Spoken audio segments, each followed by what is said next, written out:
What do you say, everybody? Welcome to the Bama Tailgate postgame show. Man, I don't even know what to think about the football game that we just watched. I mean, I can't wait to hear from you guys, and I just am disappointed by the way that this game ended. No momentum. I bring on Chad Anderson. What a sad way to end this football game. I get it, it's a win, but that was just awful. I mean, how bad was that? It was like the opposite of Ole Miss, right? Was like there Alabama a face mask, Chad? Did you see a face mask? I didn't see it. They didn't zoom in on it, and they just kind of took the ref's word for it. But that penalty to me almost looked like there was just extracurricular going on, and they just threw a flag, and instead of it being for, say, unnecessary roughness or something like that, they just magically called a face mask. I didn't see it. Maybe it was, but they didn't really zoom in on it or show it. The one angle they showed looked like the camera from maybe the south end zone, so you couldn't really get a good shot of it. But yeah, once you got to that point, I mean, it sucked. After that, it was terrible.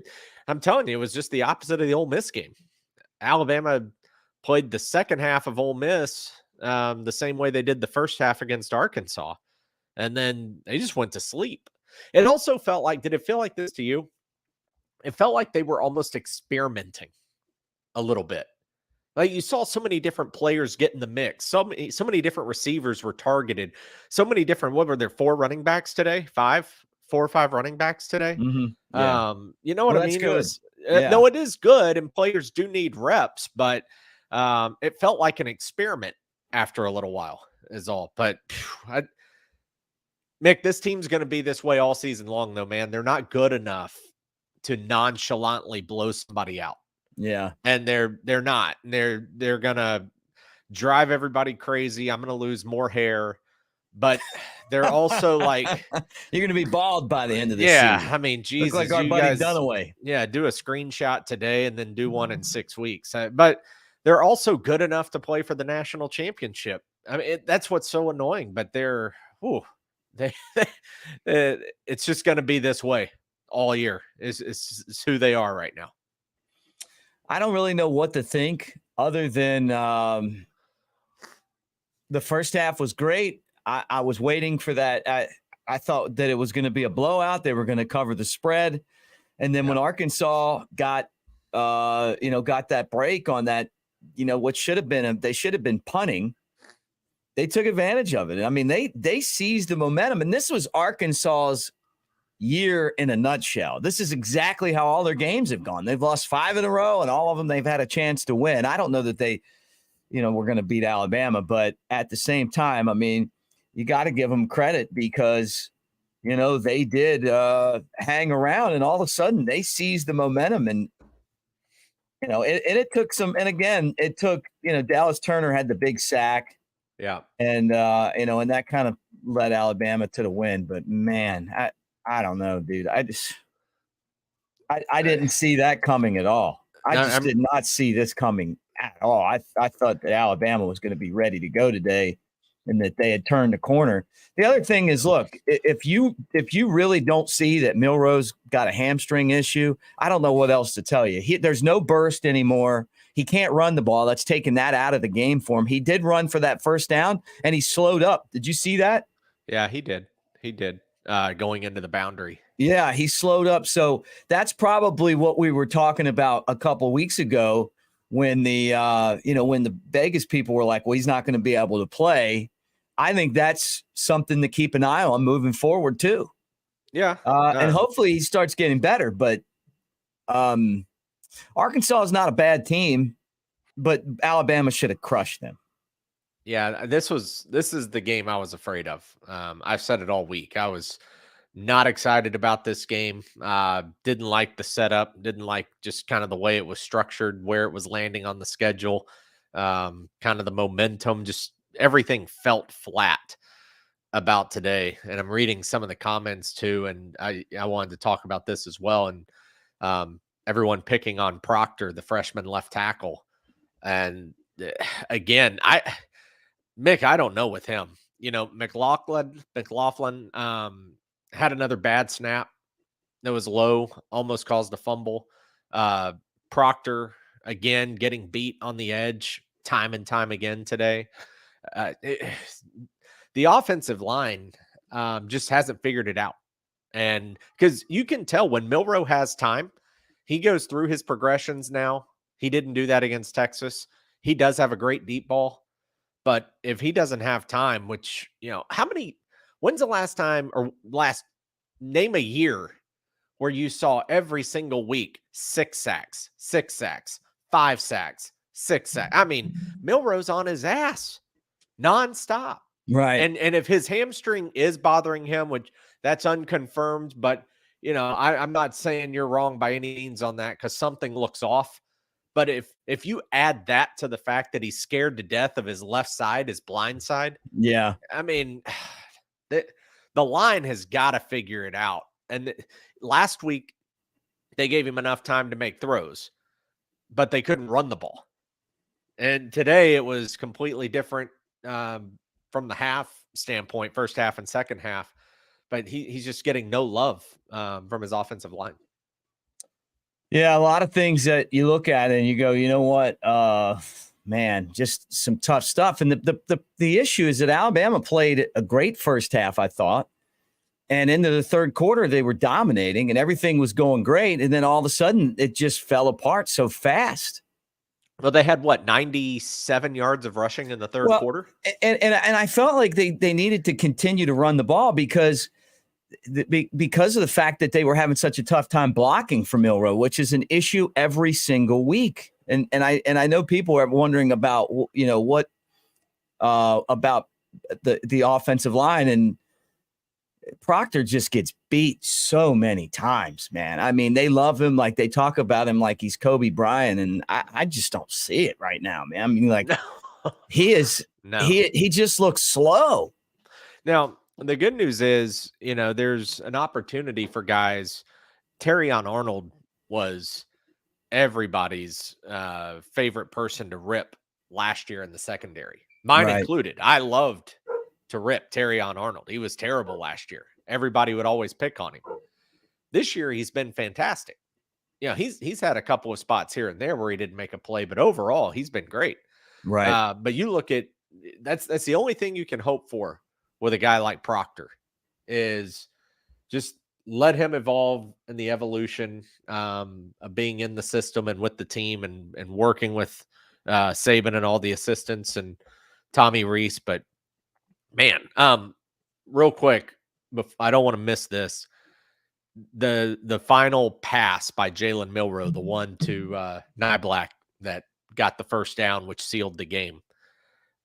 College football and NFL football, modern day football, is so to the point people continue to think old school. If you listen to those announcers, Dusty, what's his name, Tom Luganbill, Dave Pasch, if you listen to those guys, they were already doing all right, well, now Bama's going to run the ball twice, run it twice, and then punt it back to Arkansas. They got a good punter. They're basically setting it up for Alabama to be on defense.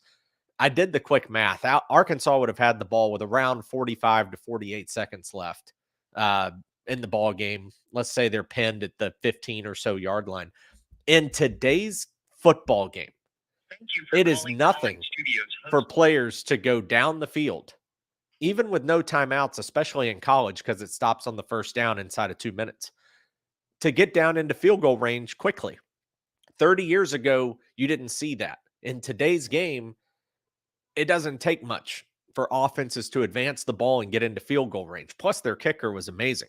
So 100% credit to Tommy Reese and Nick Saban for having the stones to throw the ball on second down when you needed a first down to win the game. And they actually did that.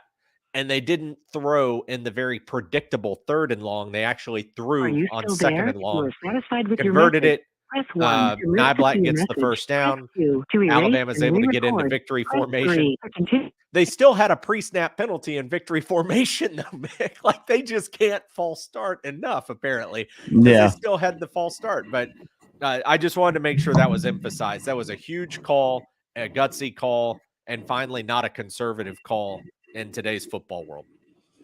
Yeah, I mean, and if they don't have it, they don't win the football game. Right.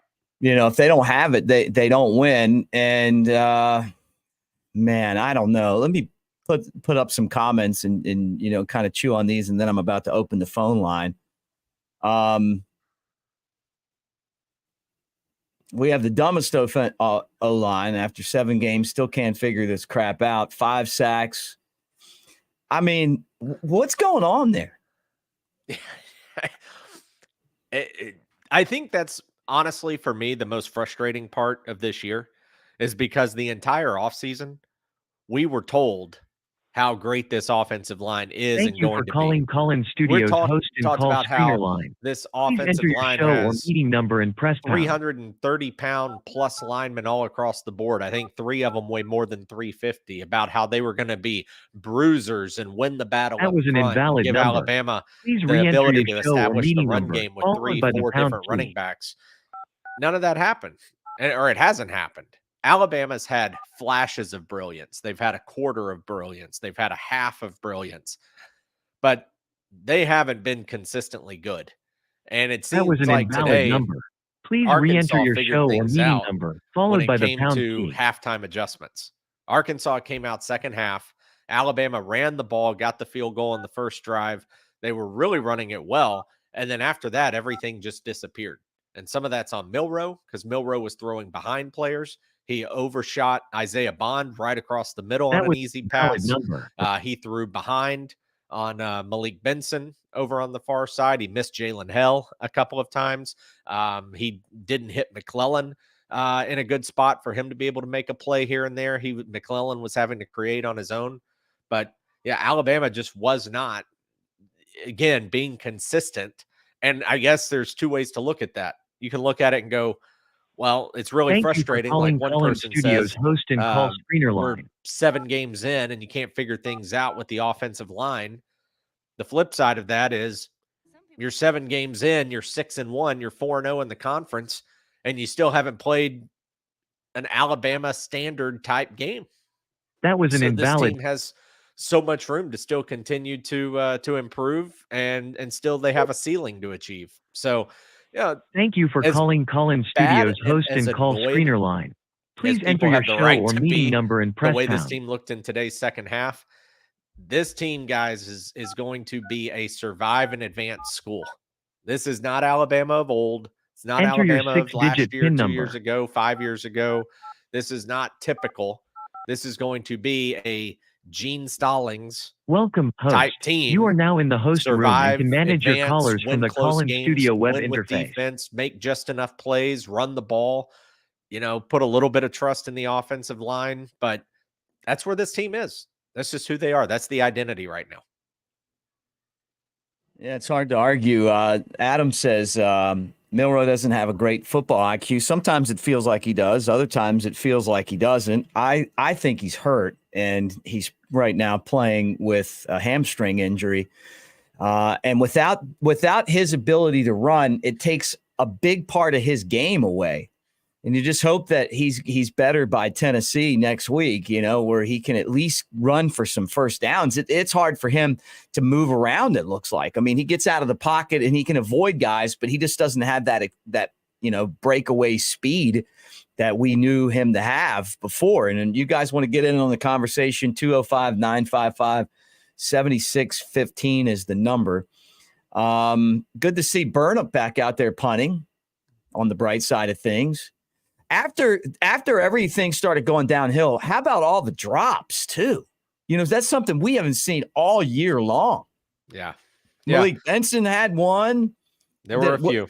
Yeah. And it's like, look, don't start tapping your chest. Like Nick Saban said, catch the ball. What did he call it? My bads. Get rid of the my bads. We don't want any of the my bads. How do you have a my bad? What's a my bad? Yeah. You don't get do-overs is what he said. Yeah. Yeah, I know.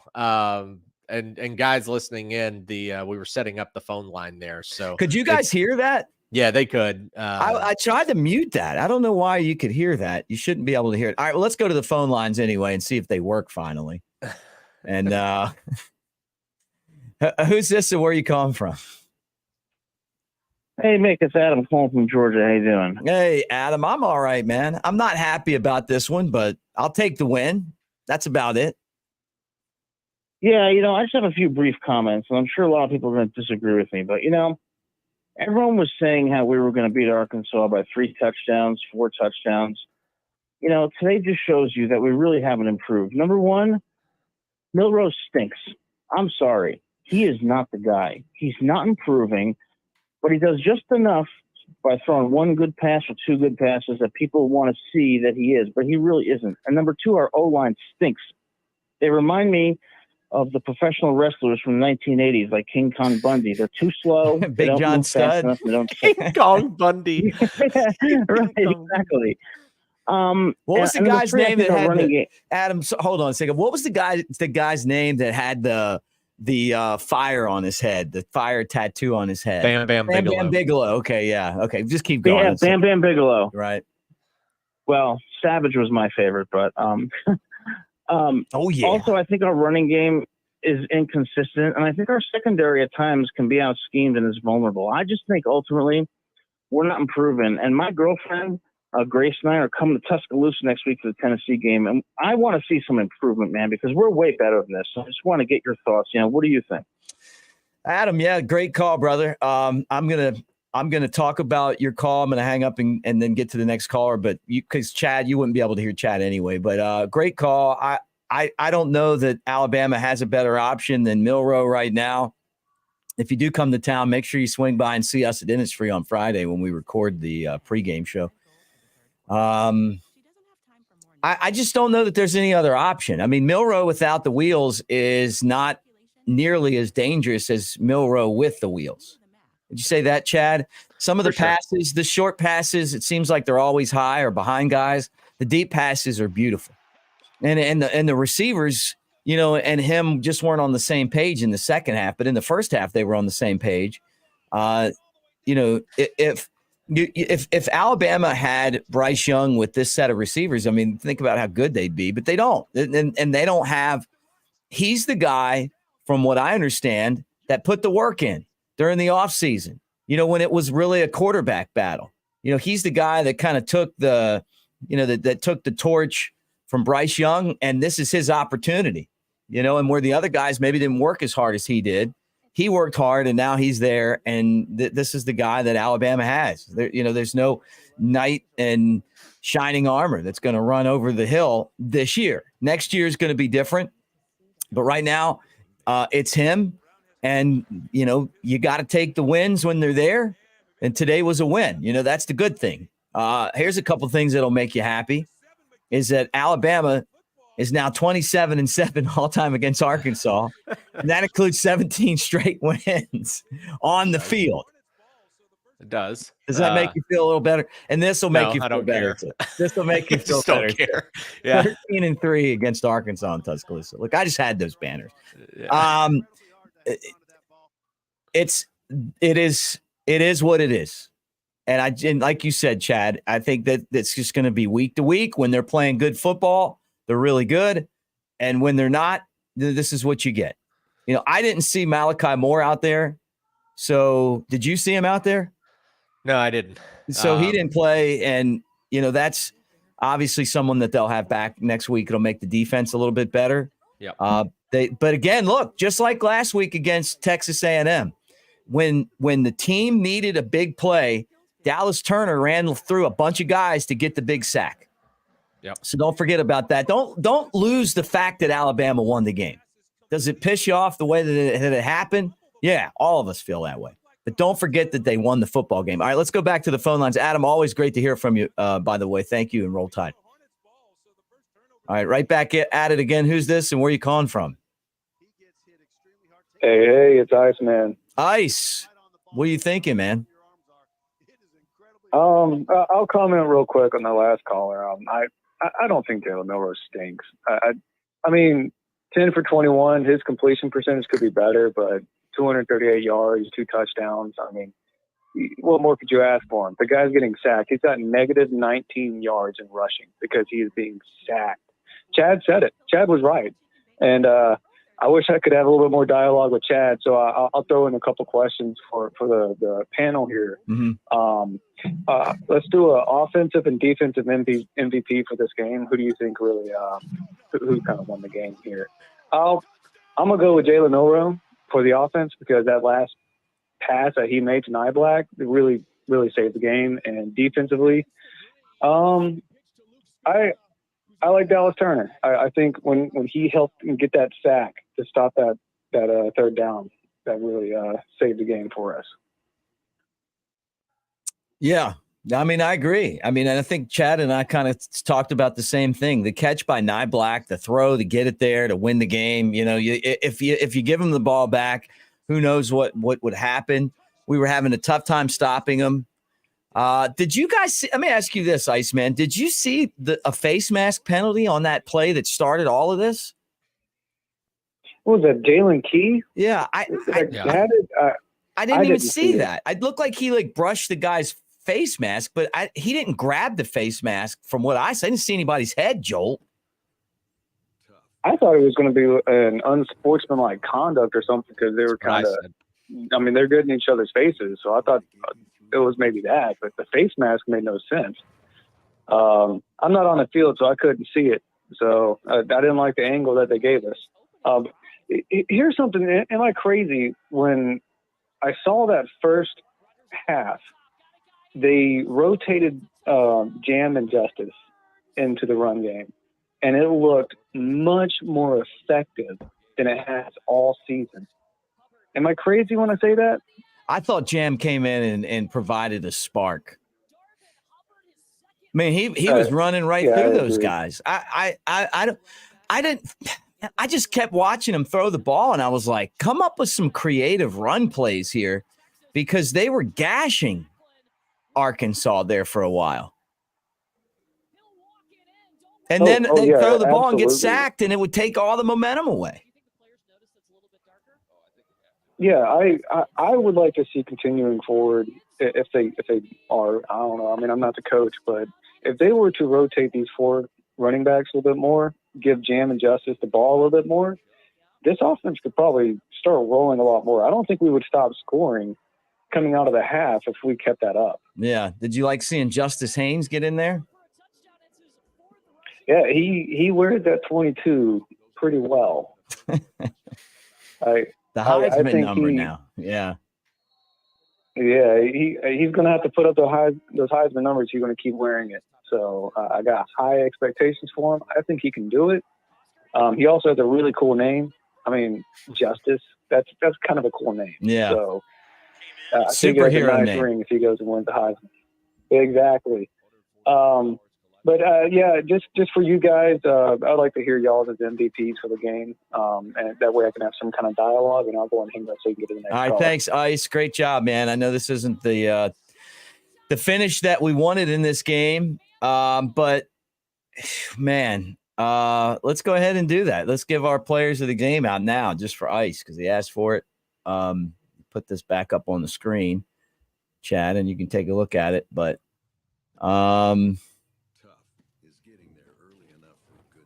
So you want me to go?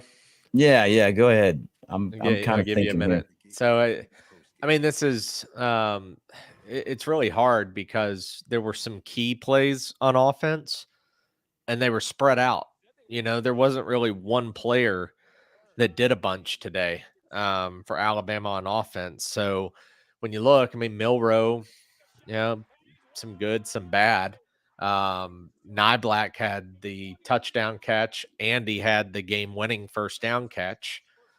Kobe Prentice created separation and kind of got everything going. He's the one I actually give it to. Not that he necessarily deserves it more than somebody else. I think you could really go with 2, 3, 4 guys and have a good argument. But I would say Kobe Prentice, and the main reason is Alabama looked sluggish early. Yeah. They got behind 6-0.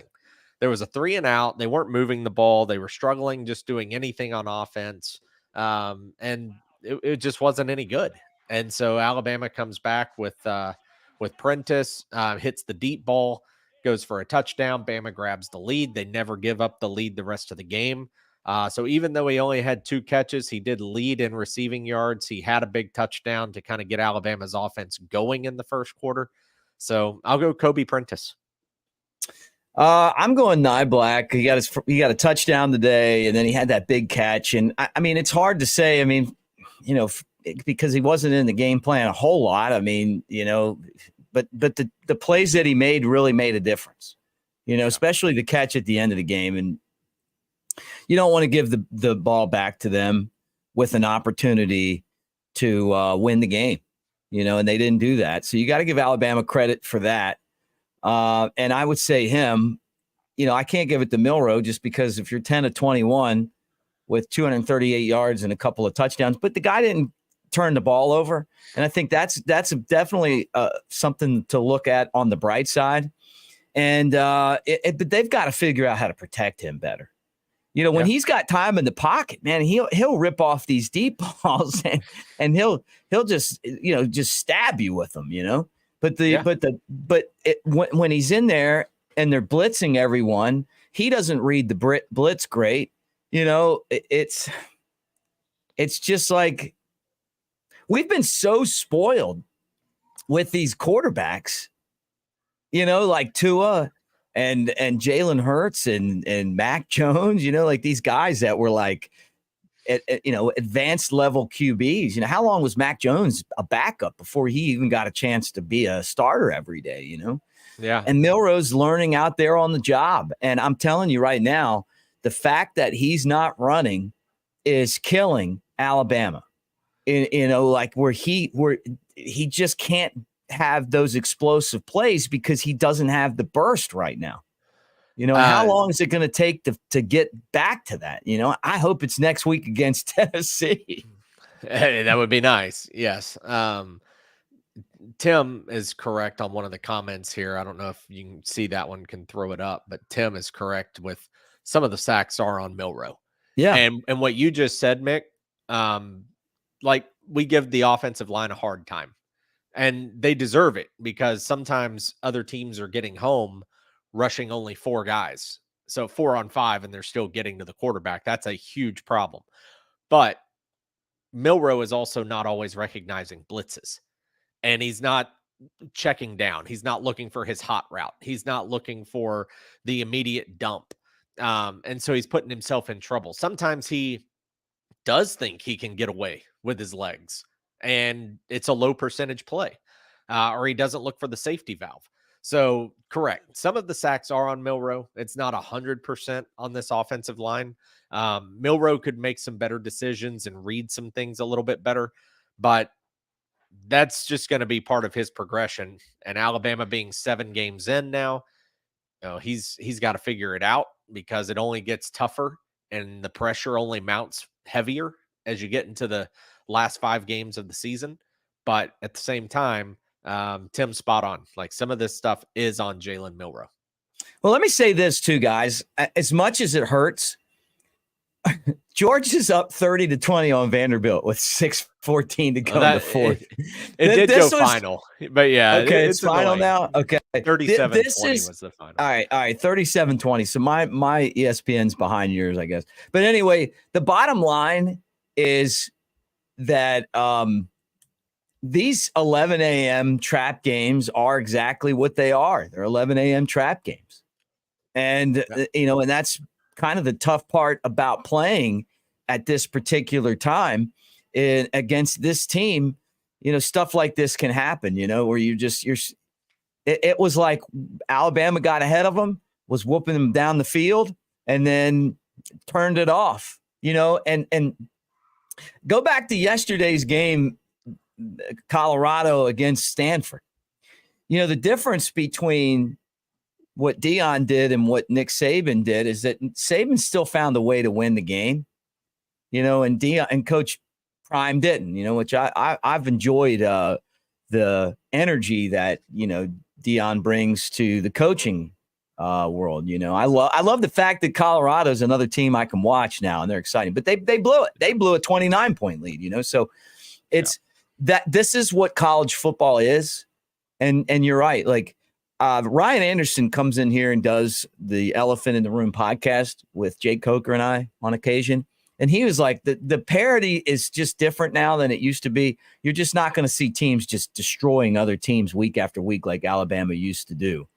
But I don't know. All right, let's go back to the phone lines again and talk more about this football game and see what you guys think. Who's this and where you calling from?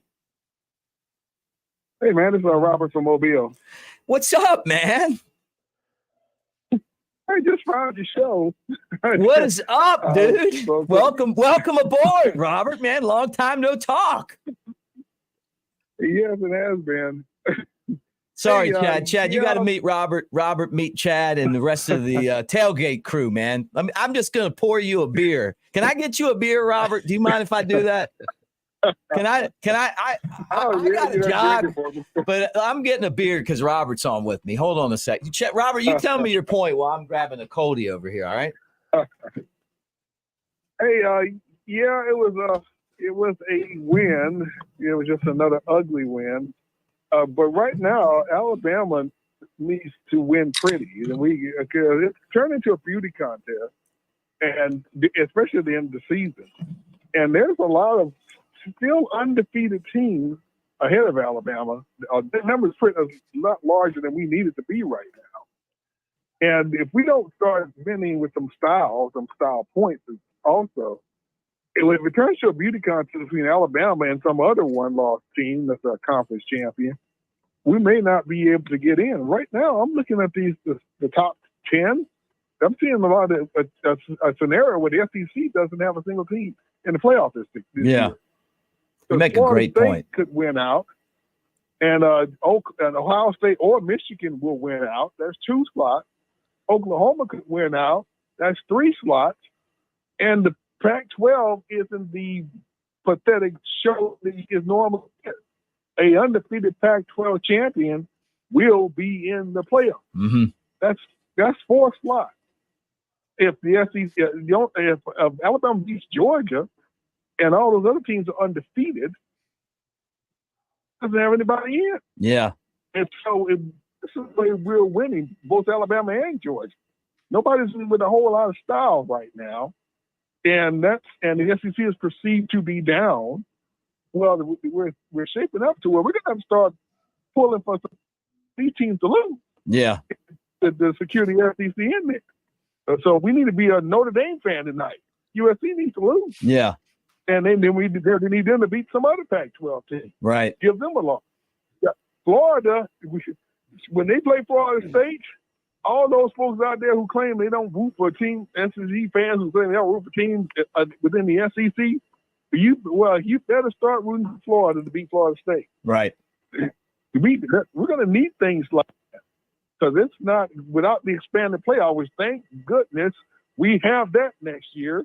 So we don't have to worry about these things. But that's what this kind of season is shaping up to be. My only problem with Milroe is Nick Saban pointed out, too, before the game ended. There were 3 key passes that all I really need you to do is give me a game manager throw. Right. And keep that drive alive. And you didn't give me that when we really needed it. I needed a A.J. McCarron, a Greg McElroy. Yeah, I didn't need you to be a Bryce Young or a Tua or a Mac Jones. Right. Just give me that game manager throw with between 10 and 15 yards down the field. Yeah. On a consistent basis, and we can go to town with that. Right. That seems to be the struggle, and that's not. I mean, that's not good right now. Well, Robert, there were some drops there too. I know they weren't perfect passes from Milroe, but right. You know, Malik Benson dropped one.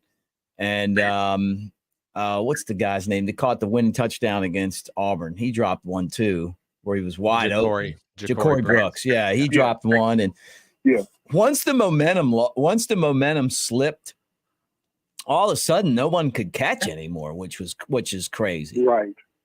You know, Yeah, they were treating like they treated Bryce Young last year. yeah, right. That felt like what Bryce Young went through last year. You're exactly right. And how many times did we talk about that on the post-game show? You know what, Chad, he makes a great point. He's saying you got to have these games where you blow out your opponent. Style points matter, because just looking at what we're looking at right now, they could keep Alabama out. And Georgia's the only real big prize left on the schedule. Maybe not to us, but to the rest of the country, right? Because Tennessee, they could lose today. Who knows what's going to happen? But they're not a top 10 team. LSU's already been beaten twice, and they can't stop anybody.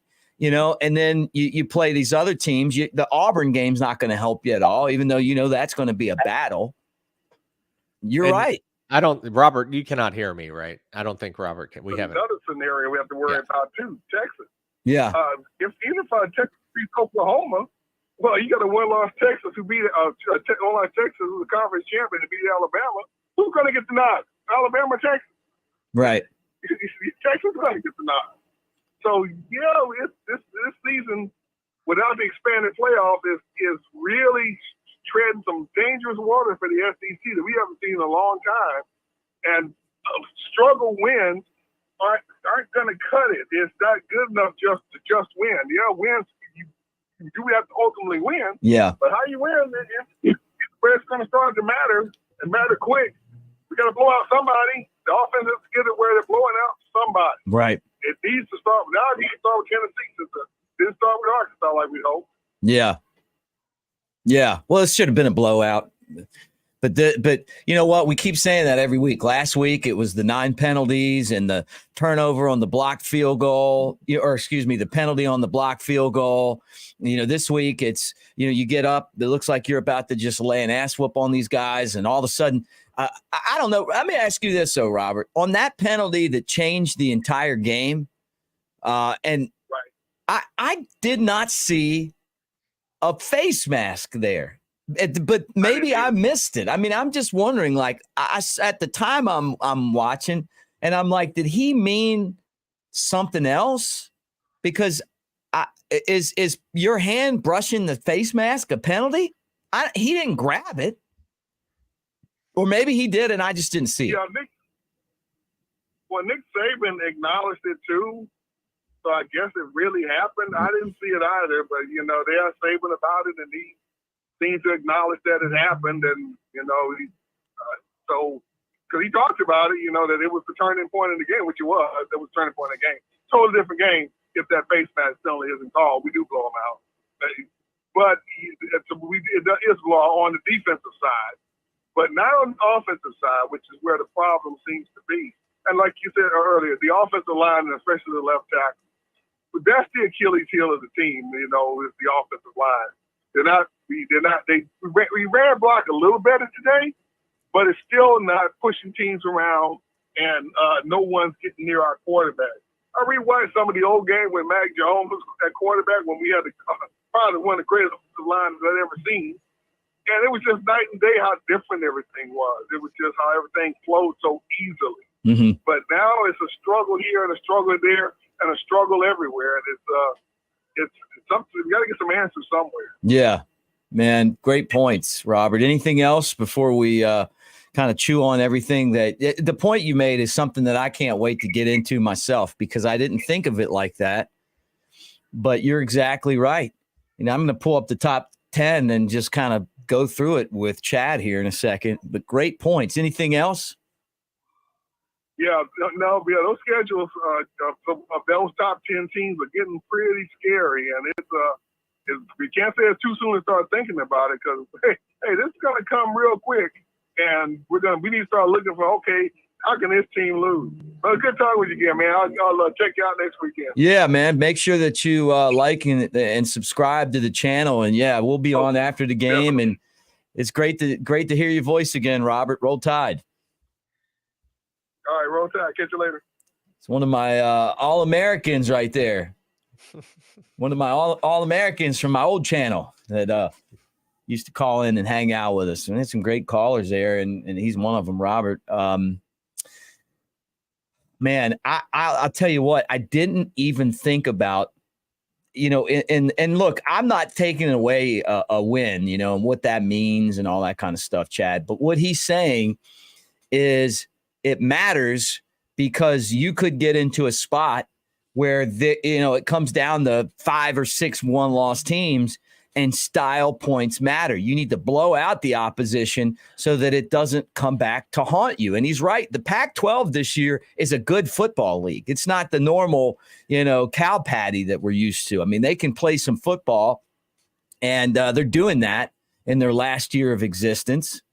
But I mean, has that something that you thought about? So you and I think a lot alike on a lot of topics, and I don't know Robert, and I don't want my first interaction with Robert to be sour here, but I couldn't disagree more. Okay, I just why is couldn't. that? I just couldn't.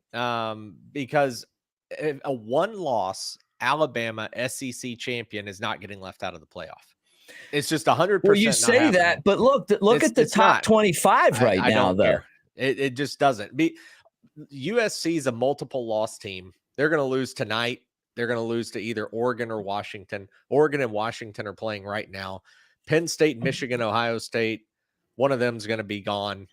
Or two of them are going to be gone. They all play each other.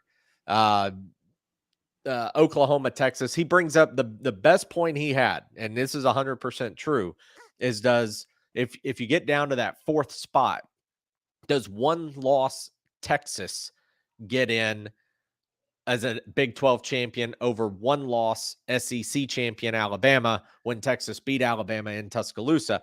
The answer there should be yes, and that's when style points or whatever. But it just always works itself out. And so you're just hoping that it works out like it normally does. But look I'm through just this, okay? Georgia would be out matter because you're going to have to beat Georgia to get there, right? Correct. Yeah. So Georgia's out, right? Michigan and Ohio State will be unbeaten when they play each other. No, not necessarily, because they play Penn State too. Both of them. Okay, but I think I'm going to have them both beating Penn State, which is what happens every damn year in that conference. And I like Penn State, and I like James Franklin, but he never wins those games. So Penn State's out.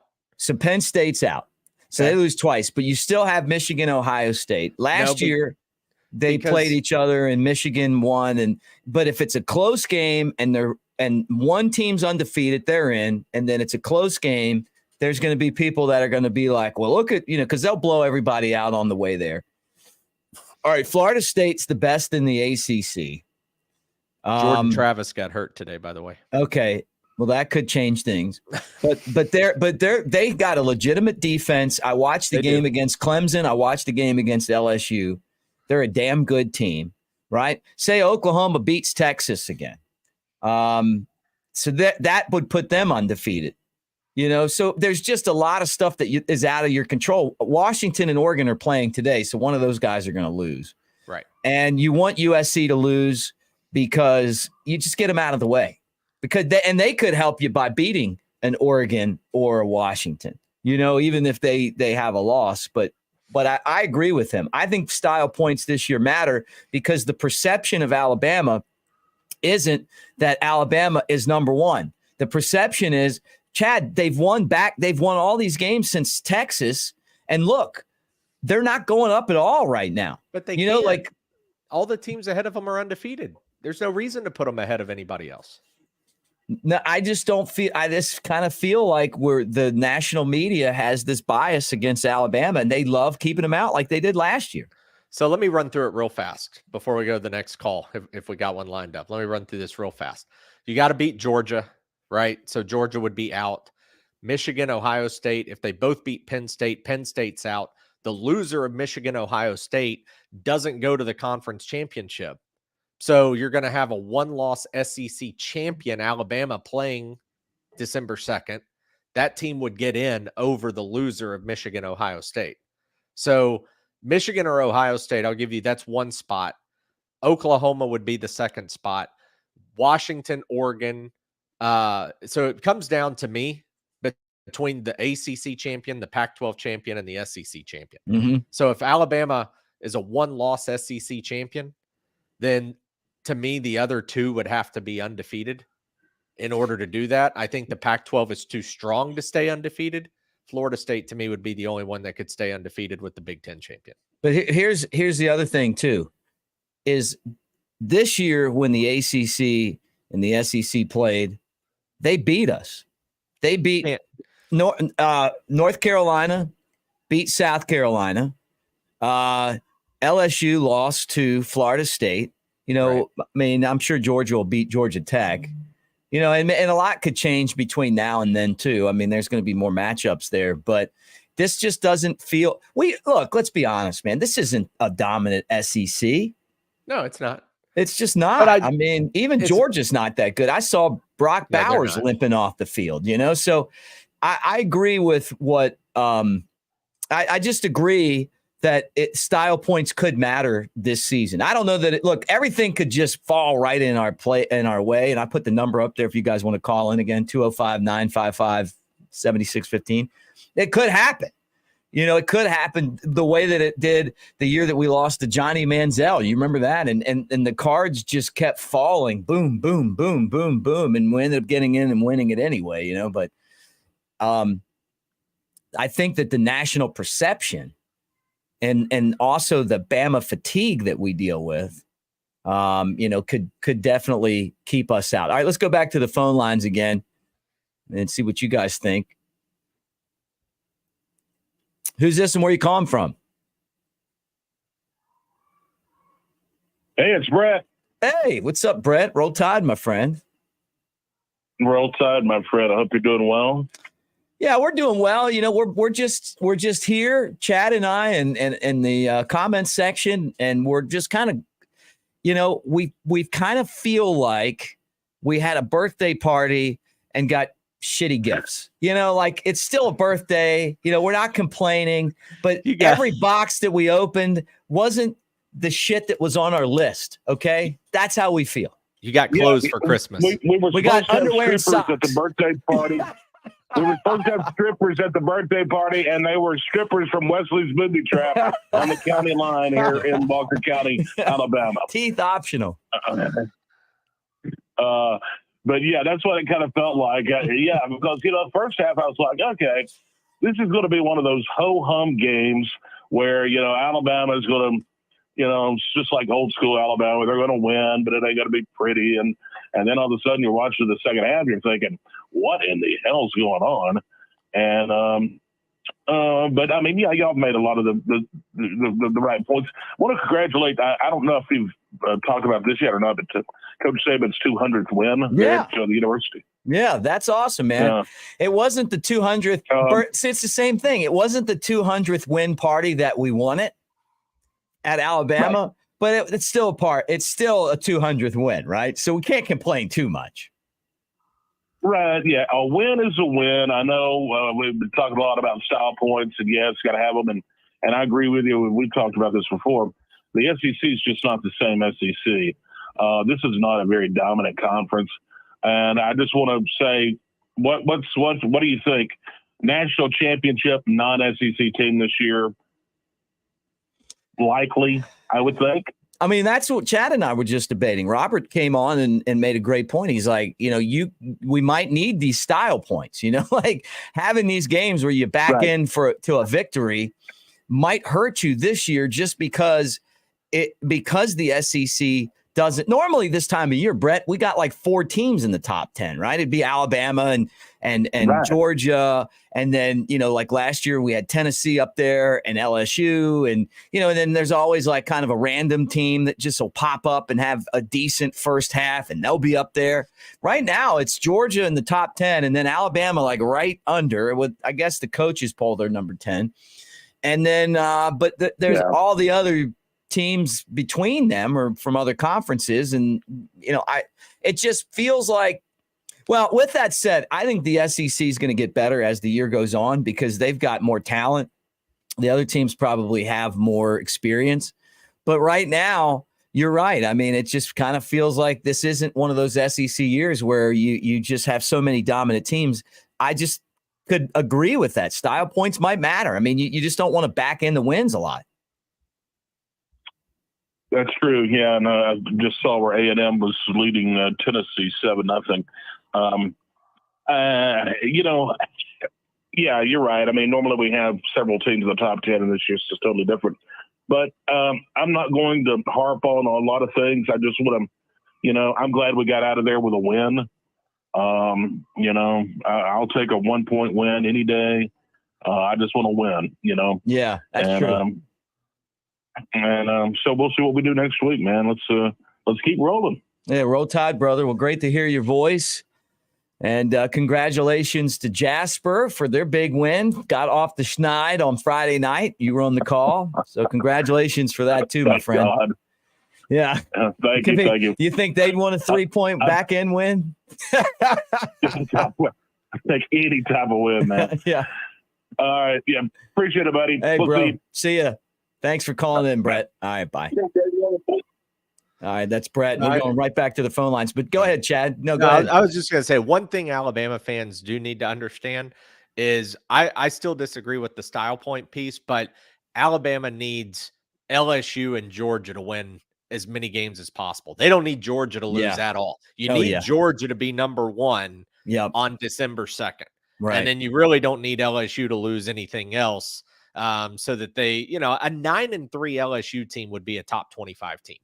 But you fall into that 8-4, 7-5, definitely not. But Bama fans, as much as we like watching upsets, you got to be the biggest Georgia fans for the rest of the year. Right. Yeah. All right. Let's go back to the phone lines again and talk about this Alabama football game. And who's this and where you calling from? This is Kendall calling from Mobile. How are you doing today, Mick? Hey, what's up, Kendall? Roll Tide. Roll Tide. Some things I want to say about this game. I think he may be overreacting a little bit. I think we just got comfortable with the lead. We got a little complacent. And I think, I don't know, the play calling got iffy and the defense just got tired. It's just, the game just felt weird. But we got to remember back when Brett Bielema was at Arkansas, especially when he was there in 2014 and 15, we struggled with him both of those years. In 14, we only won 14-13. In 15, we won 27-14. The score at halftime was like 7 at halftime, maybe. Yeah, or 7-6 exactly, or something. Yeah. Years ago. Yeah. And people, go ahead, Nick. No, I was just going to say this. Tripp said it on the show last night. Chad's been saying it all week. Chad called it annoying. These guys just, for whatever reason, are a pain in the ass. You know, they play good football. They're a tough team. How about the play where you know, the quarterback, Jefferson, just is about to get sacked and he just like throws off, was it downs and just Arnold. Arnold runs, Arnold throws Arnold off and just, but there he goes, you know, like, what do? You do everything right. And the guy just made a strong football play. They play the game the right way. You can't argue with that. Arkansas is actually a really good team. Nobody's really just blew them out or dominated them. You go back and look at their schedule. All their losses have been one-score games outside of A&M, and they got a real experienced team. They got a really good quarterback. So, I don't know. I think some of the wins we got currently right now are going to look really good by the time the initial playoff ranking comes out. I think we're going to be okay, and everything's going to go out in our favor, I'm thinking. But, Mick, does this not feel a lot like the 2015 team? Yeah. And that's what everybody keeps saying. And I didn't want to kind of give it that, but it does. You know, like they had a lot of, you know, it did take a while for that team to kind of put it together. And this team's similar to that team because I remember that year, people weren't complaining as much back then. You know, it was a real enjoyable, memorable season because you could feel the team come together, and you can feel this team doing that. It's just today felt like a lump in the road because this team, for the past 4 games late in the fourth quarter, we was making teams quit like we used to back then. Today we didn't. Like today, like I said, it just felt like a weird game. Maybe it's just an early kickoff game, and nobody can get hyped, and you know nobody was just really, you know, I don't know, to their full. I don't know how to put it, but Yeah, potential. I'm pretty sure you get what I'm saying. Yeah. No, I get it, Kendall. Yeah. I see that too. Like that's what was that's the frustrating part about this game to me is that I was bought in on we're turning the corner and we're about to start laying the pavement on some dudes. We're about to start running over teams. And it looked like we were there. And then all of a sudden that penalty, and then, but that's college football too, man. But, a penalty or a turnover at the right time or the wrong time could destroy all the momentum that you had. They caught some breaks to stay in the football game, including that penalty. But, Alabama was an inch away from this being a blowout, so that's, I guess, the positive. And the other thing is that Tennessee's coming in next week. And I don't care if they lose by 50 to Texas A&M today or they win by 50. Alabama's going to be ready for them. This isn't going to be an Arkansas team where you're going, well, they've lost 4 in a row, and you guys got to stay focused. I think everybody in that building is going to be laser focused because of the way that they acted after they beat Alabama last year. I really do. That's what it seems like today. Like they just weren't focused. Yeah, like they wasn't, they felt like they was going to get the win no matter what just because they knew they had more talent than them and they got better. They better coached and they're going to be put in better positions. But how do you feel about Jalen Monroe in the second half? He played really good in that first half. The second half, he was just missing throws. He was going back to some of his old flaws. I'm curious, what's your thoughts on that? I thought Milroe got hit a couple of times in this game that made me nervous. He gets sacked a lot, but they popped him good a couple of times in this game. And when playing football, sometimes you get stingers, you get bruises, you get banged up. The line is not always great. Sometimes Milroe holds the ball too long and he's not able to read the blitzes. I'm just glad he didn't turn the ball over, but I just thought he got popped a couple of times in this game and never really got that same comfort that he had in the first half, and I really wanted to see Alabama be a little more creative with the passes. I would have also liked to have seen maybe, the screen game be a little bit better too, where, they're almost like they're like handoffs, but you're really throwing the ball, and that didn't happen. But I'm still sure that Milroe's injured right now. I feel like he's injured. Yeah, I think he's playing injured. And so I don't know how injured he is or he isn't. But the guy's out there, and he was super effective last week, and he was effective in the first half this week. And I just hope that what we saw in the second half this week was just an anomaly, and we're going to be right back to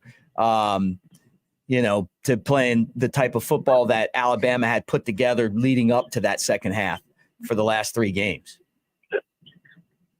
Yeah, I hope so too. Like, the O-line though, how do you think we can get that fixed? And the running backs, they don't seem like they're picking up the blitzes very well either. Like, Justice Haynes today got ran over. Like, yeah. He's young, and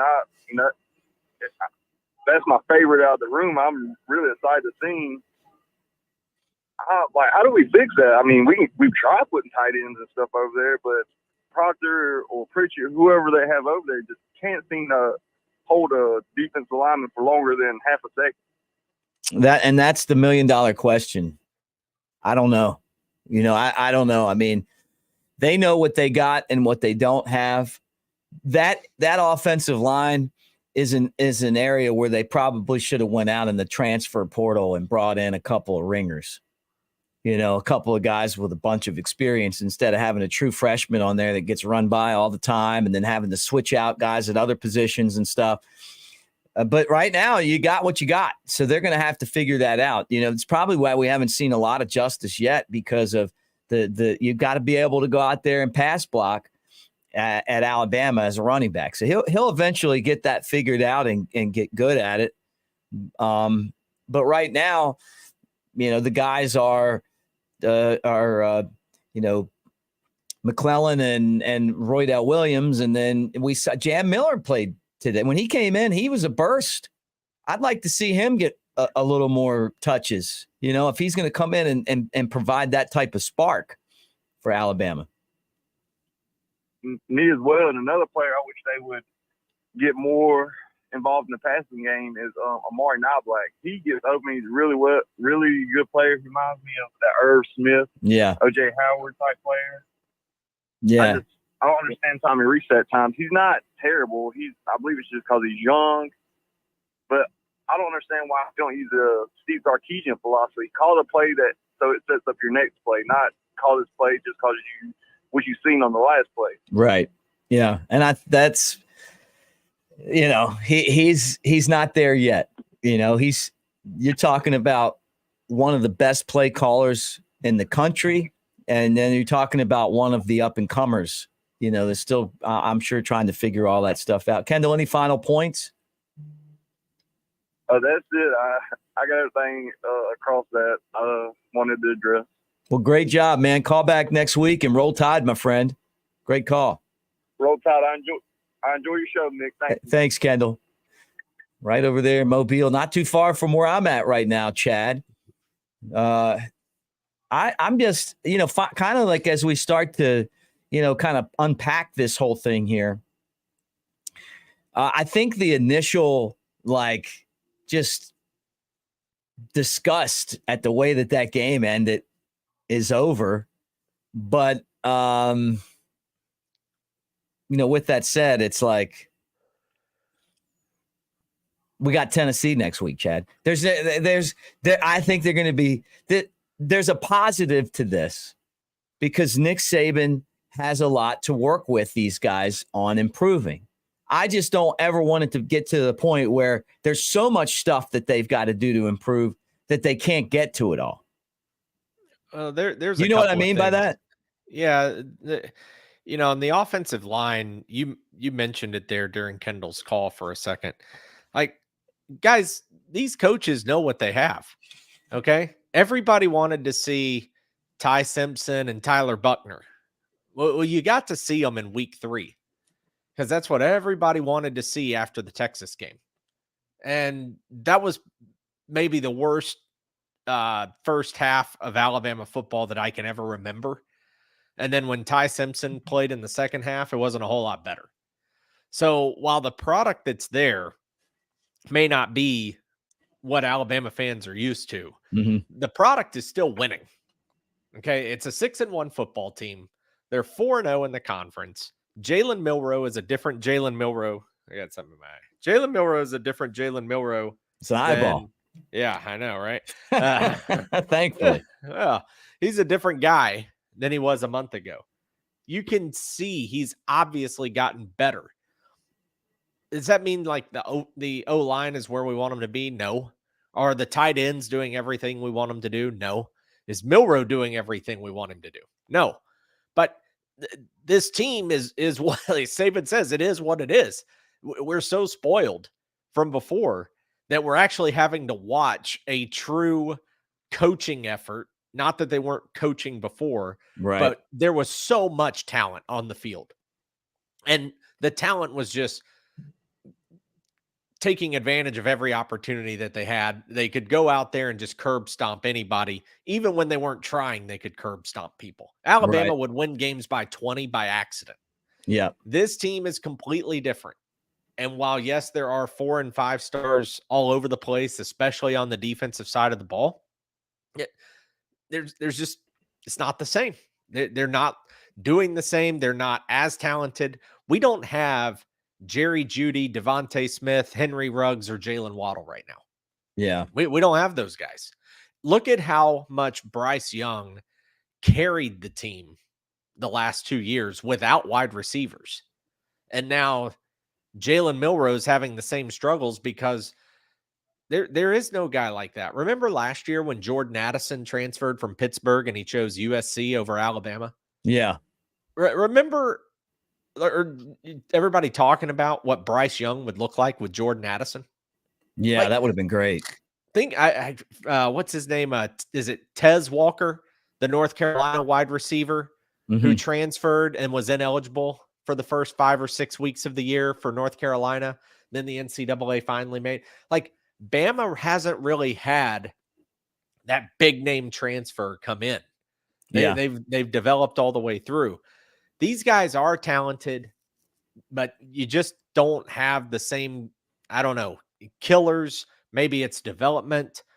I don't know the exact answer for this, but I'm just saying that it's not like there's some stud on the offensive line that hasn't been thought of by this coaching staff. Do you want to watch? Do you want to watch Nick Saban's post-game press conference and talk about it? Sure. All right, let's put it up here, and we'll just kind of jump in and see. Is he going to do a lecture? I hope so. I think you need a lecture. I need one. I always need a good Saban lecture. I don't need a lecture, man. I told you all week this game scared the hell out of me. You did, and I didn't buy into it. I just didn't. But this game bothered me all week. With that said, I'm wrong. I just got to tell you guys that. So, we'll see what coach says, but I was wrong. I thought that the first 3 quarters of the game were exactly what we were going to have. Told the team. Can you hear that? It's great to win. Yeah. It's great to be, where we are in the SEC relative to. It's a little echo. I don't know if that's on our end or theirs. But there's a difference between beating the other team and winning the game. And, we played pretty well in the game up till 24-6, which was about halfway through the third quarter. And then we didn't finish. We got penalties. The whole momentum of the game is on the third down stop. We get a grab a guy by the face mask out of the play, which to me is it's bad. You can say what you want, but a guy does that, he's putting himself ahead of what's best for the team, and put yourself in harm's way of having a chance to win. And then they go down the field and score. The momentum of the game changes. We go 3 and out on offense. Have a couple drop balls, miss a couple throws, and not executing, not hitting on all cylinders with the other team back in the game. But had the resilience to take the clock at the end of the game and not give them the ball back, which is really, I think, important in the game. But hopefully we can learn how to beat the other team, not just win the game, but beat the other team, which means you got to play for 60 minutes, you got to execute, do your job, have discipline, do it one play at a time for 60 minutes in the game. Look, we didn't have the intensity we needed in the second half. That's on me. It's my responsibility. I always get asked what the halftime message was, but obviously this one is not worth repeating, so why would we even talk about it? Obviously it went very good. So, but anyway, we got a lot that we can learn from. Got a lot of respect for this team. I told our team. I said, this is going to be a different kind of fight. Because Sam is an offensive line guy, he's a tough guy, he's a physical guy, and their team is going to keep fighting in the game, no matter what. They always do when they play us. So we need to be ready for that. And obviously didn't make that point as well as I needed to. So what do you think led to the improvements in the running game in the second half and also getting deeper on that position today? Well, we ran the ball really well the first time we had it. In the second half, we had 3 or 4 really good runs. Look, we think we got 4 running backs that can play, so we're going to play them when we feel like we have an opportunity to play them. So that's always the plan. Have we always been able to do that? No. Sometimes the game doesn't dictate it. But I'm glad to see all those guys got to play, and I think they all had, good moments.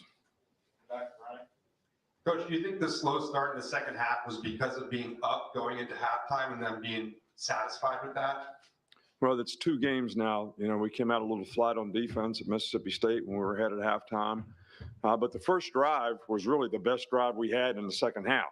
When we got the ball and we got the kickoff, we went down the field. And didn't finish the drive. So, and again, just didn't execute the way we needed to execute. From the third down penalty, Jalen Key, we had like 1 or 2 penalties up until that point. We got multiple penalties after that. We got pass interference on third down, which would have got us off the field again, and then had to kick the field goal. So, and we had multiple penalties on offense, which put us behind the 8 ball.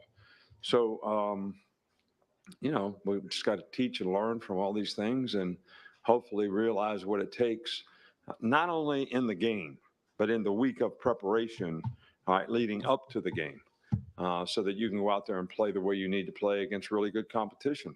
I got a lot of respect for Arkansas's team. I mean, LSU beat them by 3 points. Ole Miss beat them by a touchdown, all on the road.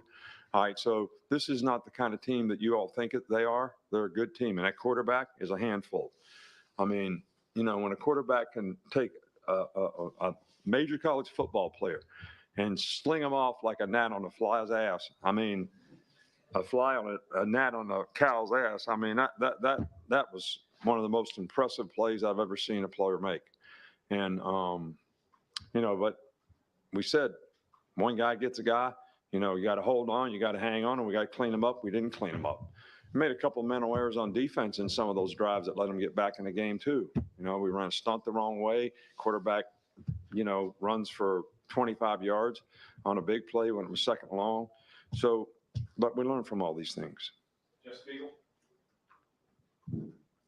Nick, there seemed to be some indications from your Wednesday news conference that maybe you weren't happy with the way the team was practicing. Did that bear out in the second half today? And is it good to learn a lesson like this when you get a win? I hope so. I use you guys to send a message to the team. So if that's the message you got, I hope they got it on Wednesday. That makes sense? So it wasn't like I was just trying to lie to you all. I don't really lie. I try to be an honest person, tell you like it is. Don't always tell you everything you want to know, but sometimes. Nick Kelly, questions? Who else? Sometimes the pass protection was there in terms of giving Jalen the time he needed for those deep balls. Sometimes it wasn't. What do you think it needs to take for it to get more consistent overall? Well, we make some mental errors. We don't fan the first sack of the game. We fan it to the left tackle doesn't fan, guy runs in there unblocked, sacks the quarterback. A couple times a day we got beat physically. I mean, their rusher just beat our guy. But we have to handle pressure better. I mean, we have to be able to handle pressure and stunts better. I mean, this was a big boundary pressure team. It's exactly what they did when 28 sacked the quarterback the first play of the game. Something we practiced a lot, get in the game, and with experience, I think our guys will learn from every one of these things and hopefully be able to get it corrected. Will Riker set the SEC points record today. What does he mean to this team, and what does it mean for him to come back and achieve these goals this year? Well, I'm extremely happy for Will. Honestly, I don't really keep up with those types of things, but really happy for him. He has been probably as good a player at his position, even though he's a specialist, as anybody that we've ever had here. And he's even a better person. And, I think that he wanted to come back and try to improve, his kickoffs so that he would have a better chance to be successful in the NFL. And I think this is one of the good things that name, image, and likeness brings to players, that a guy didn't have to be poor and not be able to earn money. And be able to come back and do that as a college player, as opposed to, going to the draft, being a free agent, possibly not making the team, and then you're out.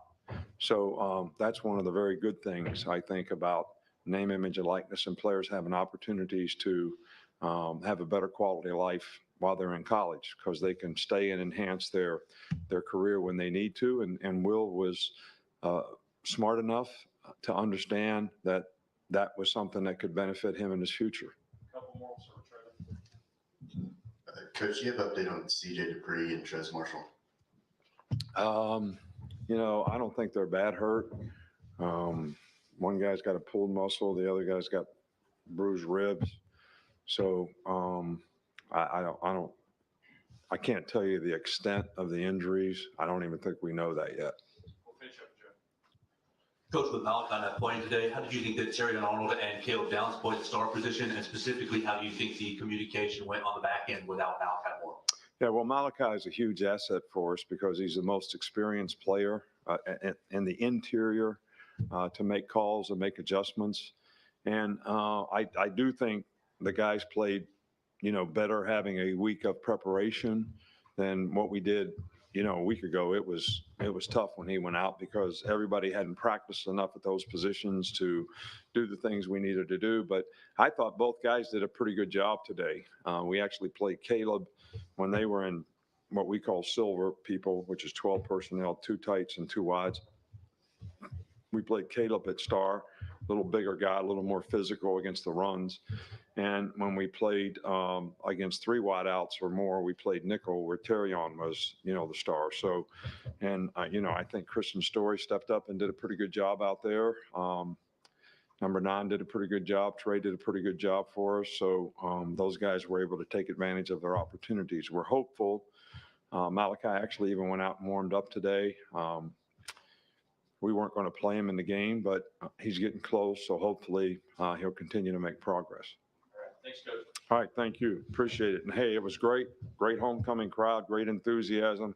I think the enthusiasm that the crowd showed at the end of the game was really helpful to the team. It affected them a little bit. We got a big sack that got us the ball back. And then we were able to take the air out of it. So appreciate the crowd. Thanks.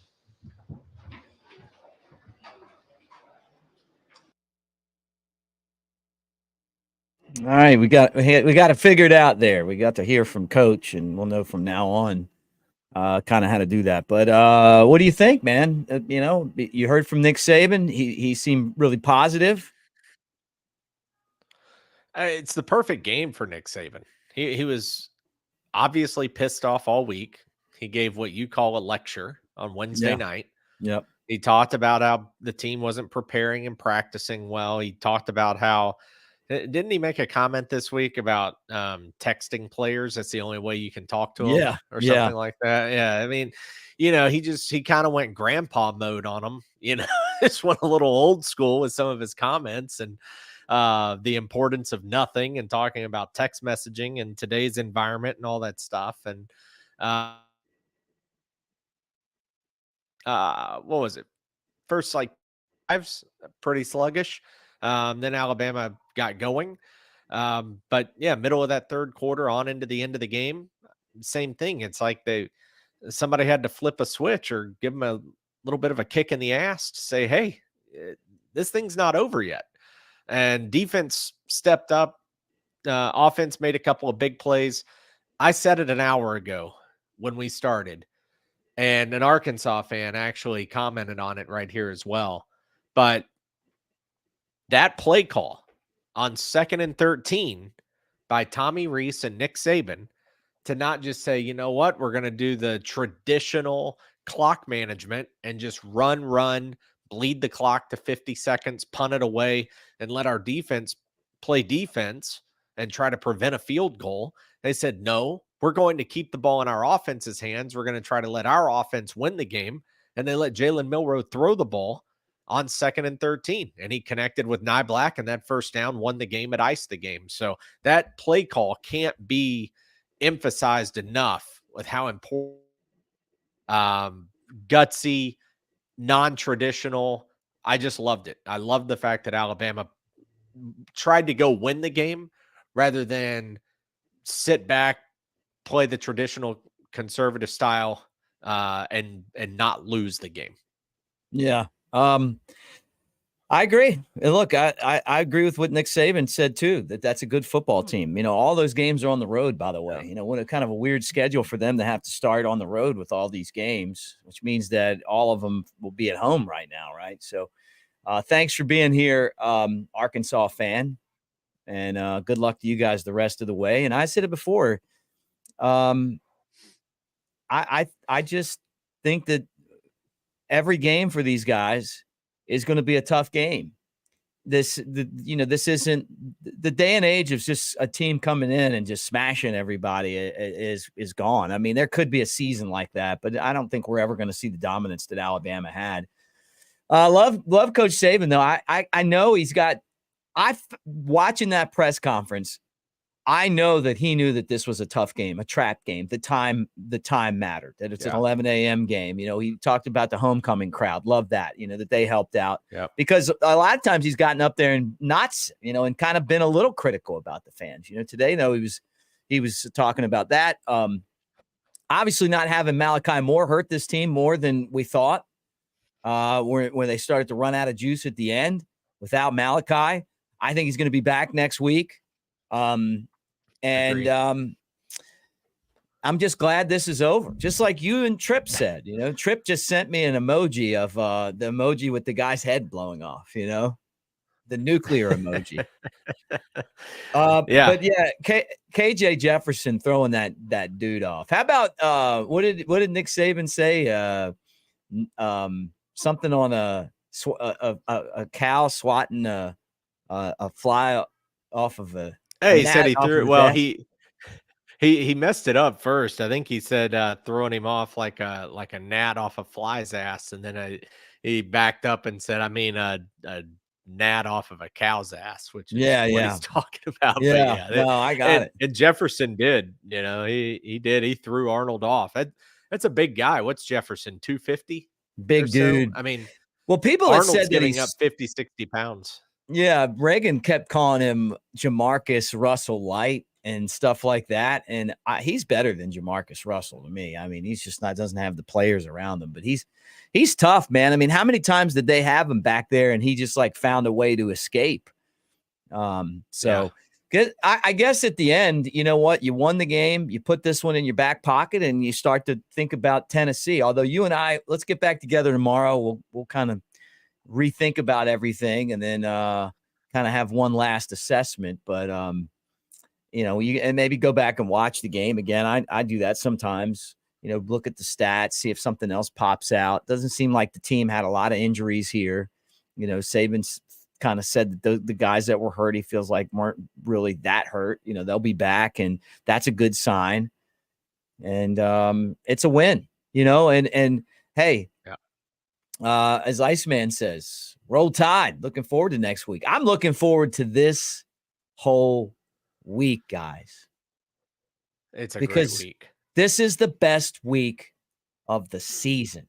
You know why, Chad? Yeah. And we're not done with the Arkansas game yet. We're not done with the Arkansas game. We got to come back tomorrow and give our, Sunday takedown and maybe even talk about it again Monday. Maybe not.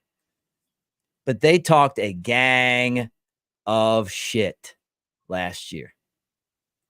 And now it's time. This is, you know what I mean? This was a whole year in the making for this. And now finally we get a chance to. They did Christmas ornaments. They rushed the field.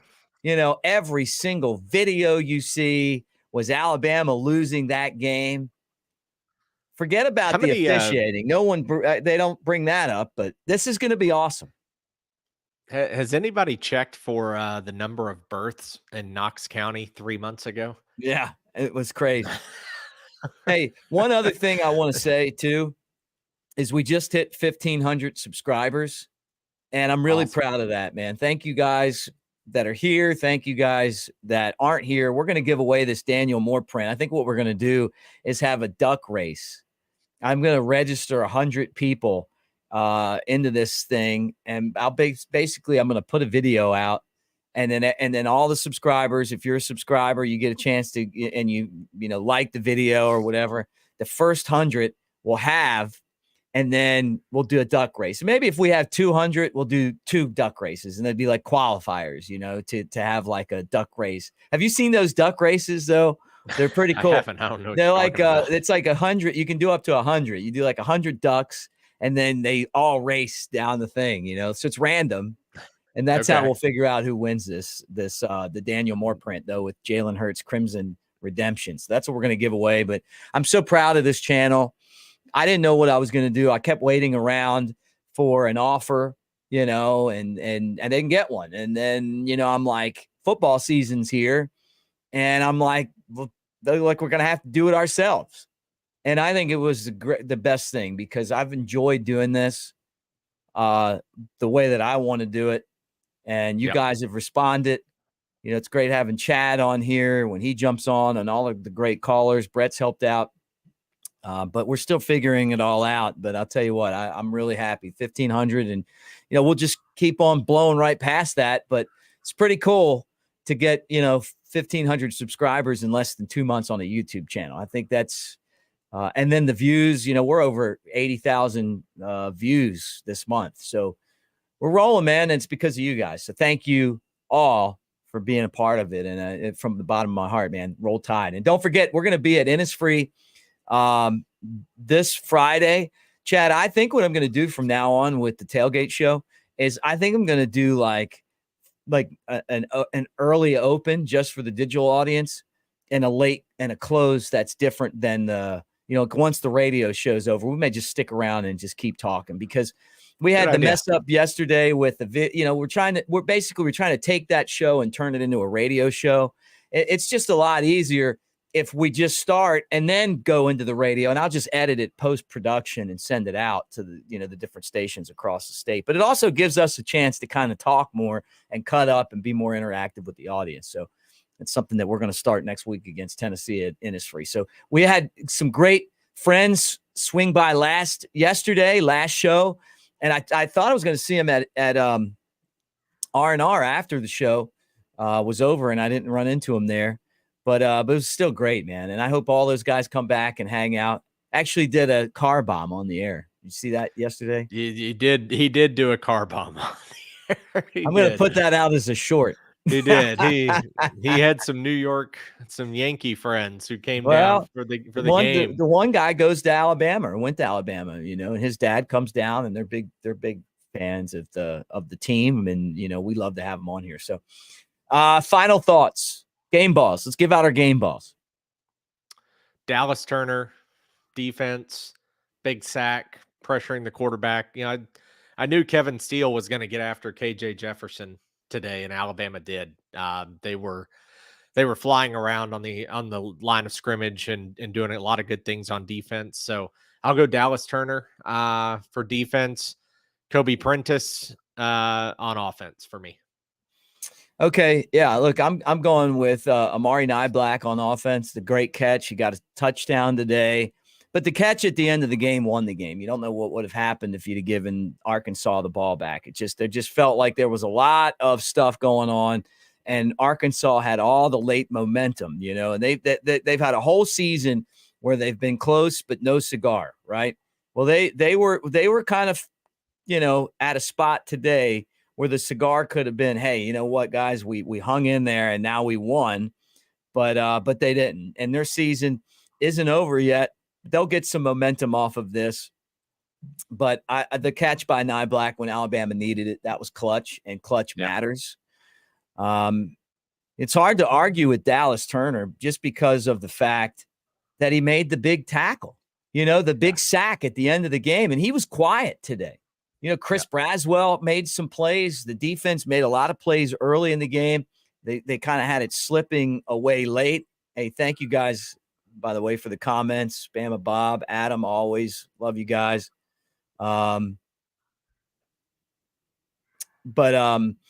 I got to go with Niblack too. I guess I guess I should probably pick somebody different just because you picked him. I mean, not Niblack, but Turner. Dallas Turner, yeah, because I thought that sack was just kind of it came at such a big time. But Chris Braswell too, I love Chris Braswell. Man, guy had a touchdown. He was in the backfield a lot today. So yeah, we'll go with Braswell, and then look, burn it back, punt it, didn't even matter. He's my special teams game ball. Needed him. Yeah. Needed him today because I didn't need Will Riker getting out there and getting hurt. Yeah. Burnip can get the gamer award for today. Toughed it out. Don't know if the leg was 100%, but did a fantastic job punting. And like you said, it gets the golden boot, a little bit of protection so that he doesn't have to be there punting. He can focus on being the SEC's all-time leading scorer. Yep, that's right. Guys, Crimson, what is it? Crimson Legacy. The new Crimson Legacy is out. Let me see if I can pull this up and show you, because I got they sent it to me first. The not the black and white, but actually like the edition where, here it is, where it's Chad, you had this. I know. I guarantee you had this in your bedroom. The first one. Oh, absolutely. Tradition. No, that was Stallings. Yeah. What had all the Bear Bryant stuff. Yeah. No, Tradition Continues is the one of Stallings being carried off, but the Legacy was the room with all the gear, and this is the new one. Yeah, this is the new one. So this is the last 30 years. So when you were a kid, you would have had the one that came out before this. Yeah. So if you guys want to order it, it's available now. And if you use Bama Tailgate and you spend $50 or more, you get a free 2024 crimson and white calendar, which those calendars are really cool too. So, but look at that. You got the Heisman in there. You got, you got Mark Ingram in there and all the other stuff. Nick Saban's all over the place. It's pretty cool. Like I saw something that showed, just the chart where you can reference and know what each thing is. And I mean, just all the attention to detail. That's what Daniel and New Life Art do so well. It's fantastic. I mean, there's Sabin and Miss Terry at homecoming. I see Rocky Block, it looks like, on the wall back there. Gotta have that. Yeah. There's Sabin holding up the crystal from the first national championship. I mean, there's Ingram, there's just all kinds of stuff. There's the catch with Pro Throw over in the far right corner. Yeah, a little shoulder against Southern Miss. Yeah, there's all kinds of things on here. The coach in 315 is a centerpiece back there on the wall in the oval. There's so many cool little just like nods to the tradition and the history of the university. It's a really cool piece. Tuscaloosa News, national champs. I'm sure Cecil wrote that. The late, great Cecil Hurt, who we miss. I love the fact that they've got the that championship jacket with the 09 crystal football on there. I remember when the guys were wearing those, and they got the BCS and the, and the new trophy and everything else. So it's cool. You could stare at this thing all day. Yeah, they should have done the one where Sabin got doused with the Gatorade and was pissed off. Angry Sabin. Yes, angry Sabin. Yeah, that was when he got on the plane and was worried about the roster for the next year, like on the way home. All right, guys, thank you for being here today. Chad, thank you for being on the show, and we appreciate it. Alabama won the game, by the way. Let's not lose lose sight of the fact that Alabama won the game 24-21, and the team continues to go. Next Saturday, going to be a hell of a game. I think I'm doing the post-game show, Chad, from R&R Cigar, if I stay in Tuscaloosa. Nice. Be fun. It's going to be wild. It's going to be wild. That's what I think. All right. Thank you, guys. Like, subscribe, give us a thumbs up. Roll Tide, everybody. We will talk to you guys again tomorrow.